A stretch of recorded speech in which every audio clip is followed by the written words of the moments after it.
Everyone, it is 1:32, so we'll go ahead and jump back into our second session of the day. My name is Erin Mabry. I'm a researcher at the Virginia Tech Transportation Institute, or VTTI. I'll be moderating this next session. On the screen is our next two set of speakers.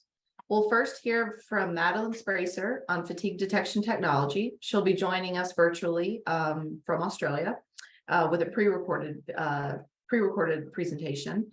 And then she'll be followed by my VTTI colleagues, Susan Sokolich and Rebecca Hammond, who'll be presenting on a naturalistic driving study on distraction and drowsiness among commercial motor vehicles. And then we'll follow that with our next break, which will begin approximately 2:30 p.m. So give me just a moment while I switch to Madeline Spracer's pre-recorded video.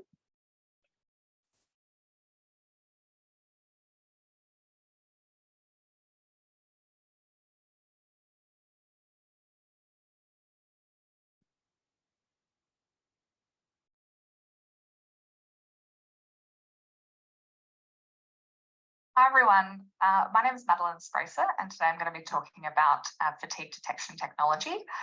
I'm a psychology researcher at the Appleton Institute in Adelaide, Australia, and a lot of my research focuses on sleep, fatigue, performance, driver safety, that kind of area. And I've been doing quite a bit of work with fatigue detection technology recently. So let's get into it. So what is fatigue detection technology? As the name suggests, it is technology designed to detect fatigue, and that is a whole range of different types of technology. So just some examples here you can see. We have wearables, so sort of a headband style that's worn under a hat. We have cameras that will be looking at the individual to detect signs of fatigue in that individual. And then also we have things like driver performance monitoring that are built into a vehicle. So there's a whole range of different types of technology that are essentially categorized as fatigue detection technology.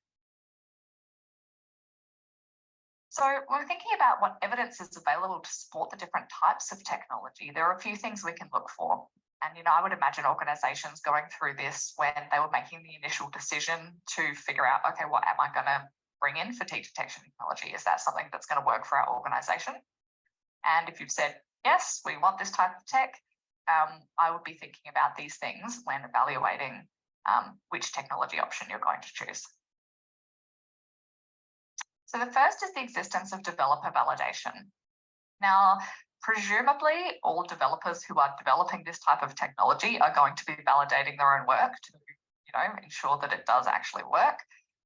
But a lot of organizations will make that type of validation data or perhaps papers that they've written available for the public or particular organizations to have a look at. And that can be a really good way to become, just a bit more confident that the technology you're selecting does actually do what it says it does. And so that's typically, studies or data that are collected by the company that's made the technology. And while that's really good, often that's just going to be in a report form, but some types of tech providers will have the actual data available for you, and that can make you a bit more confident potentially in the validation that they've undertaken. Even better than just having a developer validation study done or developer validation information available is the potential for an independent validation to have been done. So typically this will be a third party, perhaps a research institute or another body that would essentially take the tech, run their own evaluation of it and have a look at things like reliability, validity, and essentially does it do what it says it does, but in an independent way. So you can understand that, there's potentially less risk for things like bias. It's an independent validation that's been done. And there are a few ways that these types of studies are done. So we might have laboratory studies or field studies. So essentially in sleep research, often we will do studies in a laboratory environment. So where we can control every little thing and make sure that we're aware of how fatigued people are. There's no other factors that could be affecting the results of the devices. And those studies can be really great because they can really give us a good understanding of, okay, well, how does this work in a perfect controlled environment? But then also field studies can be really useful as well. So what are these studies these studies are more likely to actively mimic the real environment that the tech would be used in. So, for example, if the tech was installed in vehicles that are actually being driven on the road by drivers from, say, a particular organisation, that's where we might see just some really useful data in terms of how is it actually able to detect people's fatigue in the real world that would probably more closely mimic the environment that it's then going to be used in. Also, we can consider whether the technology has been validated against gold standard measures. Now, in terms of fatigue detection technology, there isn't just one tech that's the gold standard at this stage. It's a pretty new field of technology, and so there's not one particular type that's accepted as, yep, this is what they should all be like.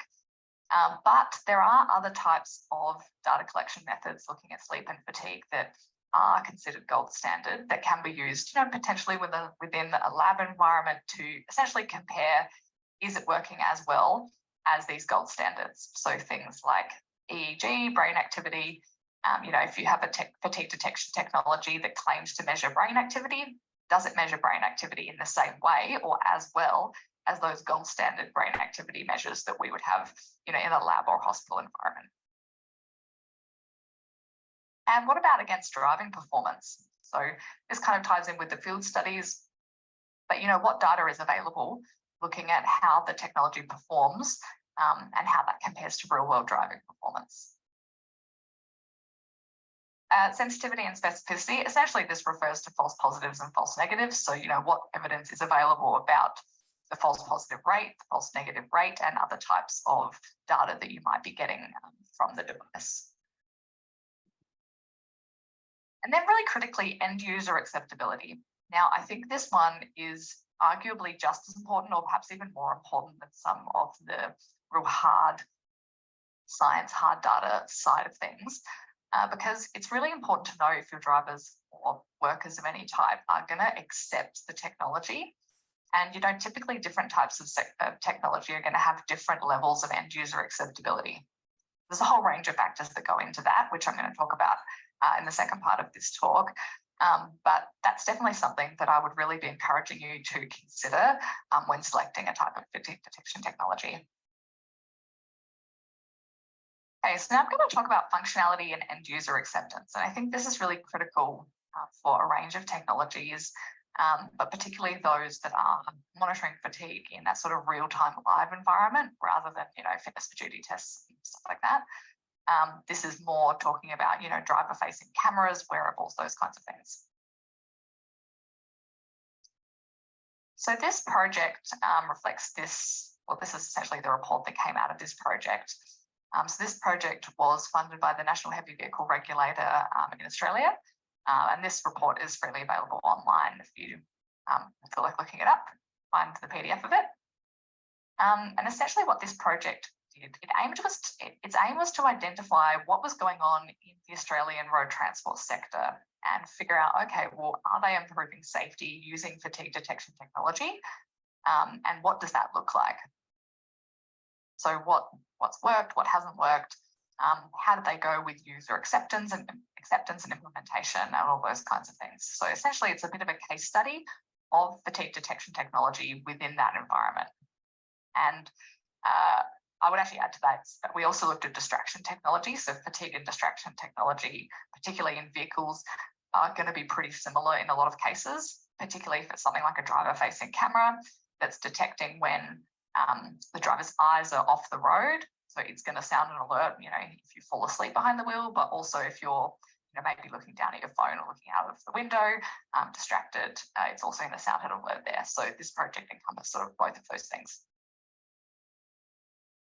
And part of this project was also to look at how fatigue detection technology could be regulated, and essentially what organisations thought about the potential for regulation in the Australian transport sector specifically.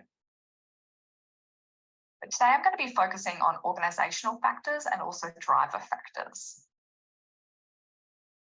And essentially what this project was, it included interviews with key stakeholders. So this is qualitative data, essentially just data from people that have experience directly with the technology. So part of this project were 12 different road freight and passenger transport operators, so 12 different companies. And we had representatives from each of these companies participate in the project. So drivers, safety managers, operations managers, union representatives. And also we spoke to representatives from the technology providers themselves. So from the companies that make the devices. I haven't really included any of their information in this presentation, but information from them is available in the report if you're interested. And we interviewed a total of 79 individuals as part of this project, so quite a few. And the interviews addressed a range of areas. So for example, the decision to invest in the technology in the first place, so why the companies wanted to use it. Issues they had with implementation, again, what worked, what didn't work, operation and maintenance of the equipment itself, governance, policy, recommendations, and data utilization. So kind of a range of factors to do with the technology, but really just about, okay, well, what are you doing and how is it going and how is it working? And I guess what can we learn from this particular case study of the tech in the Australian transport sector? So what did we find? So we asked why companies are buying fatigue detection technology. And, I guess you'd imagine that just to detect fatigue would be the answer, or to improve safety. But there are actually a few different reasons that we saw companies buying fatigue detection technology. So the first was to respond to a fatigue problem or, to manage fatigue as we kind of expected. So for example, after they had maybe a fatigue related incident or a near miss, or because they were just aware that their organisation had a significant degree of fatigue-related risk. And, for transport organisations, that's often a significant risk for them, given that drivers are on the road for, a number of hours at a time driving heavy vehicles. Some operators had implemented the technology as part of a contractual relationship, which was quite interesting. And some to keep up with industry trends. It really does seem that the use of this type of technology is becoming more common, at least in this Australian transport sector. So some companies were getting on board what they saw as an industry trend. And then some people said that there were insurance benefits associated with using the technology, so it was a financial decision to implement the tech.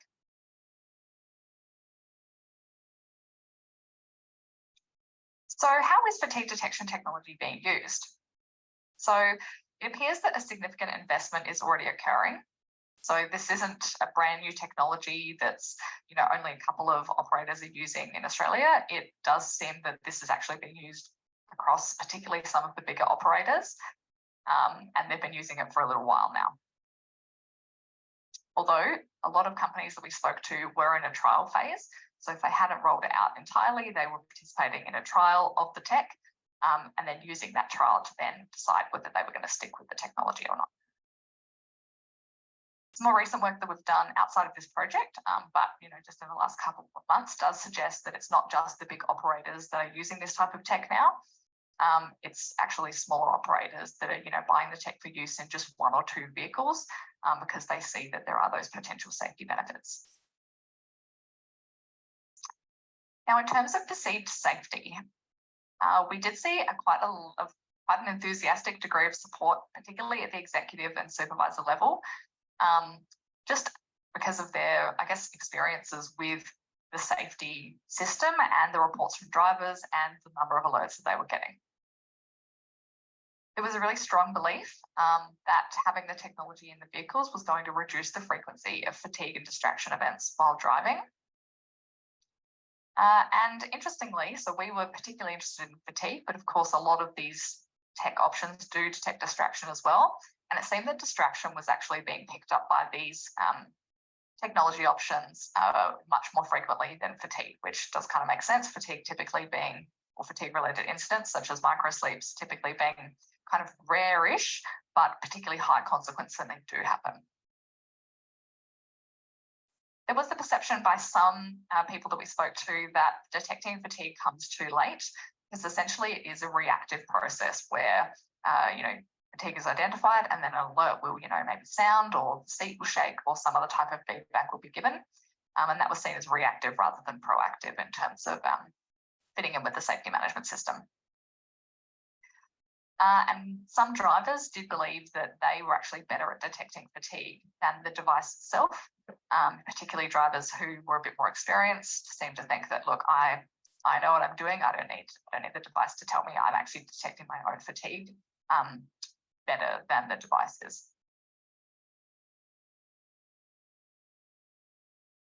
So, do users believe that technology actually works? Now, there was an awareness of false positives and false negatives. We did hear reports from a lot of drivers that they did know that this was, part and parcel of the technology. But the fact that the technology didn't perfectly detect fatigue, sometimes there were false positives and false negatives, that wasn't seen as a barrier by most participants. So it was pretty much expected that, yep, there might be some false positives, but that's essentially worth it because of the safety benefits that you're going to see. Some technological teething issues were identified, and a lot of that's to do with just basic rollout stuff that essentially is going to be the case for any type of technology that's being rolled out. So, for example, a lot of the operators that we spoke to operate in pretty rural and remote areas across Australia. So if something went wrong with the tech and the driver was in a remote location, it was very difficult to get maintenance. So I think those issues are pretty standard for any type of tech that you'd be looking at. And we did have mixed reports about certain conditions being issues for the tech itself. This was pretty irregular. We didn't see this type of feedback that much, but it did appear that for some types of technology, there were some issues in some locations, but this wasn't seen as a major barrier or really even too frequent from the drivers. Now, we also did see that driver performance was impacted by the technology. And really interestingly and unexpectedly, it seemed that the drivers were using the tech as what we call a biofeedback device. So by that, I mean, they were essentially getting the feedback from the technology and then using it to learn their own signs and symptoms of fatigue to hopefully then learn how to better detect their fatigue than the device could.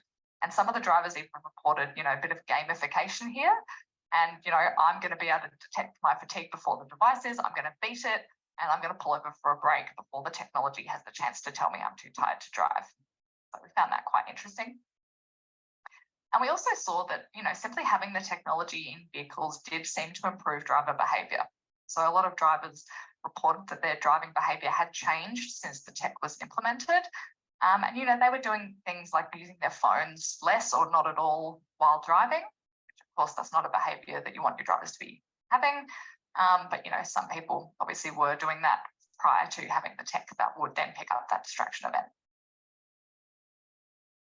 So in terms of implementation, what we found was really important when this type of technology was rolled out was adopting what we called a collaborative approach between the management and the drivers. So rather than the management just saying, we're having this technology, get used to it, having, kind of a consultative process with the drivers was really seen as really beneficial for bringing in this type of technology, which can be quite confronting for drivers because often it is, it's a lot of personal monitoring of them.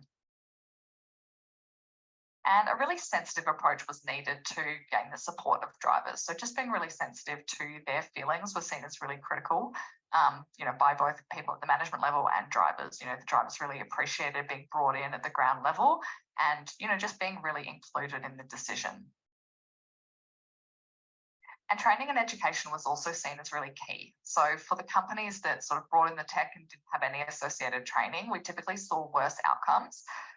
But where companies had lots of training and education available for the drivers, they essentially were able to get those drivers on side and just be able to really clearly explain to them what the benefits of the technology were and what they were expected to do. So really being clear about those factors was seen as really important by both drivers and management. Drivers did have concerns, and typically, a lot of the participants in this project did have driver-facing cameras as the type of technology that was being brought in for their company. So there were a lot of concerns about continuous surveillance and sort of this big brother effect of having a camera in your vehicle pointing at you, the driver. Now, typically with fatigue detection technology, the cameras don't actually record all the time. They'll essentially start recording if they detect an event. So you can't, as a manager, log in and just look at what your driver's doing. It doesn't really work like that. Essentially, if an alert goes off, the recording will essentially press record of 10 seconds previously and then 10 seconds ahead of when the alert occurred. So essentially just get a snapshot of what was going on. And so once that kind of technological side of things, how the tech actually worked, explained to drivers, that's where we saw kind of these concerns being allayed, but they certainly were significant concerns for drivers and, very reasonably. Camera pointing all the time your boss could log in to doesn't sound ideal. And so that was certainly a concern for some drivers. Also, data privacy was seen as really important. Obviously, when the cameras did record or when there is, this biological data available, that is then essentially a video of you, the driver, potentially falling asleep or looking at your phone while driving. And so there's obviously issues potentially around data privacy and what happens to those recordings, who has access to them, where they're stored, etc. Some drivers also reported health concerns. So infrared is used by some of the cameras, and EEG, so brain activity monitoring, is used by some tech as well. And some drivers did report that they were maybe concerned about the health effects of that. So that was an issue that was also identified. Some drivers just were really unwilling to adapt to using new technology, and just a bit of a learning curve on, what they were expected to do with the devices themselves. And we also did see a bit of resistance to wearables. Interestingly, drivers seemed much more comfortable having the camera in the car that they didn't actually have to interact with. And, particularly once they were informed that, it wasn't actually recording them all the time, only in the case that there was an event, there was a lot more acceptance of that rather than, having to wear a headband or glasses or, a wristband or something that was going to detect fatigue. And some drivers also have expressed concerns about the availability of data in the event of a crash. So what happens to that data if there is a crash? Is that then provided to police, etc.?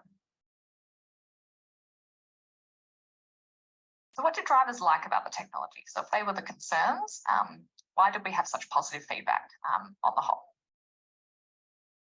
The main one is increased feelings of safety. We had a lot of drivers say, oh, I wasn't too sure about it at the start, surveillance, issues about data privacy, etc.